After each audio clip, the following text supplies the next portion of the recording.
Hello everyone, myself Ajita, you are watching humanities. और हमारा जो हिस्ट्री का क्लास 10 का फर्स्ट चैप्टर है the rise of nationalism in Europe, उसे हम लोग कंटिन्यू करेंगे। उसका फर्स्ट वीडियो जो इंट्रोडक्शन था वो मैंने सुबह अपलोड किया था, ठीक है। और अभी हम लोग उसको कंटिन्यू करेंगे हमारे चैप्टर में, ठीक है। तो हमारी बुक में जो हमारा फर्स्ट टॉपिक है वो क्या है, the French revolution and the idea of the nation. The French revolution and the idea of the nation. देखो, फ्रांस में जो सिस्टम था वो क्या था पहले, तो आप लोगों ने 9th में भी पढ़ा है कि वहाँ पे क्या किंग हुआ करते थे, लुई 16 थे, है ना। 1789 की बात हो रही है यहाँ पे। 1789 में क्या हुआ था, फॉल ऑफ स्टाइल। अगर एक बार रिकॉल आप करें तो आपने 9th में पढ़ा होगा कि फॉल ऑफ स्टाइल हुआ था 1789 में, ठीक है।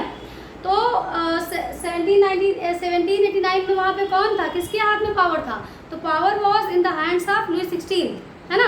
लुई 16 जो थे उनके हाथ में पूरा पावर होता था, मतलब किंग होते थे।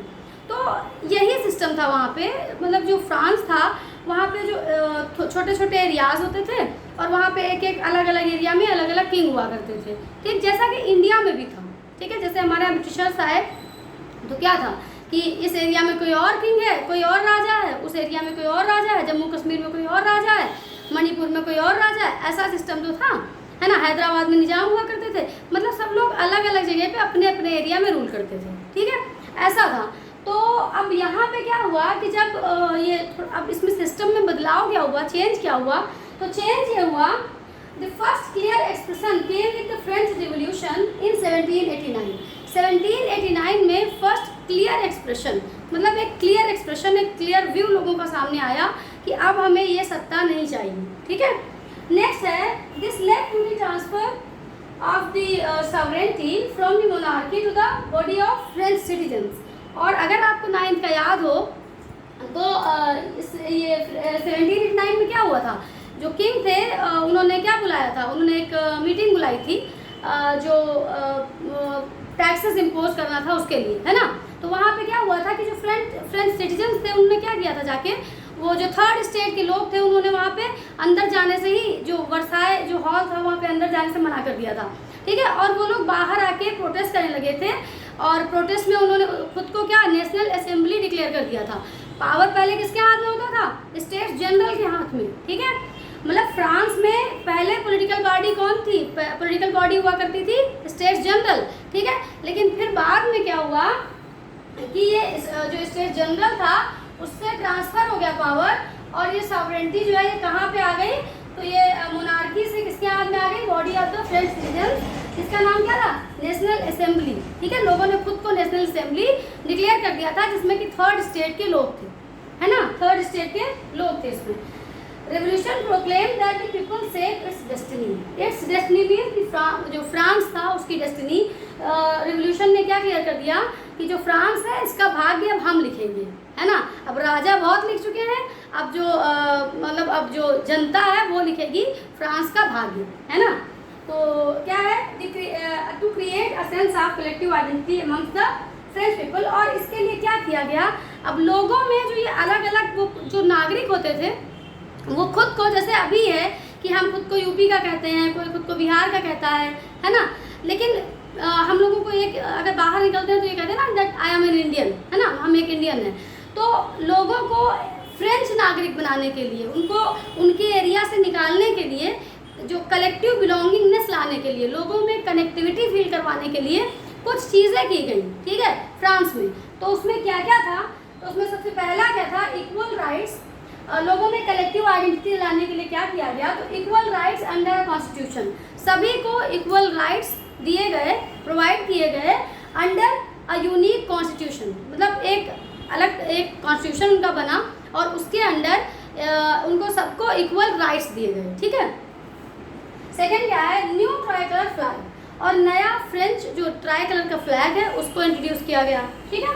क्योंकि पहले क्या था कि अपने अपने स्टेट का अलग अलग फ्लैग हुआ करता था, ठीक है। लेकिन अभी क्या किया गया, तो ट्राई कलर का एक नया फ्लैग जो है वो इंट्रोड्यूस किया गया पूरे फ्रांस में, ठीक है। नेक्स्ट है, state general was elected by the national assembly. अब क्या हो गया, अब ये क्लियर कर दिया गया कि जो स्टेट जनरल है, स्टेट जनरल के हाथ से पावर ले लिया गया, पावर किसके हाथ में आ गया, पावर आ गया नेशनल असेंबली के हाथ में, ठीक है। और ये क्लियर कर दिया गया कि स्टेट जनरल जो है वो किसके द्वारा इलेक्ट की जाएगी, वो किसको, कौन उसको चुनेगा, तो उसको चुनने का काम कौन करेगा, नेशनल असेंबली करेगी, ठीक है। न्यू हाइम्स वर कंपोज, नए नए हाइम्स लिखे गए, नए नए सॉन्ग्स, हाइम्स मतलब होता है जैसे प्रेयर वगैरह, ठीक है, तो वो लिखी गई। एंड ओथ्स टेकन, और जो लोग वहाँ पे जो रेवोल्यूशन हुई थी तो उसमें काफ़ी लोग मारे गए थे ना, तो उनको याद करते हुए ओथ ली गई, उनको याद करके, ओथ मतलब होता है शपथ लेना, ठीक है, शपथ ली गई।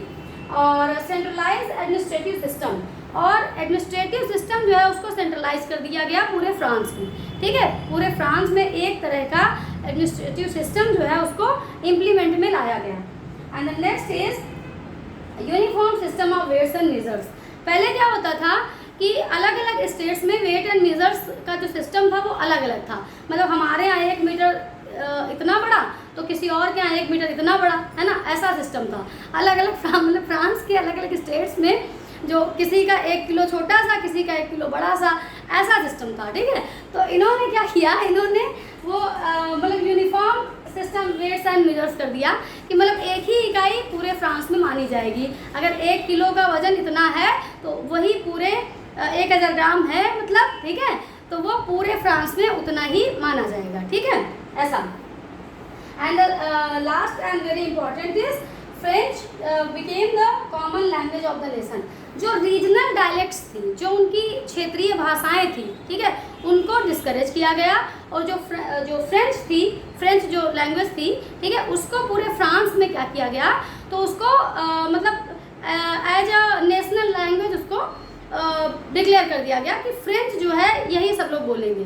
जो रीजनल लैंग्वेजेस हैं, जैसे हमारे यहाँ पे क्या है इंडिया में, कोई बिहारी बोलता है, कोई कश्मीरी बोलता है, कोई हिंदी बोलता है, कोई तमिल बोलता है ना, तो ऐसे ही वहाँ पे जो रीजनल डायलेक्ट्स थी, रीजनल लैंग्वेजेस थी, उनको क्या किया गया, डिस्करेज किया गया, और फ्रेंच बोलने के लिए लोगों को क्या किया गया, इनकरेज किया गया, या यूँ कह लो कि फोर्स किया गया कि आपको फ्रेंच ही बोलनी है, ठीक है, जो रीजनल आपकी लैंग्वेज है वो आपको नहीं बोलनी है, ठीक है।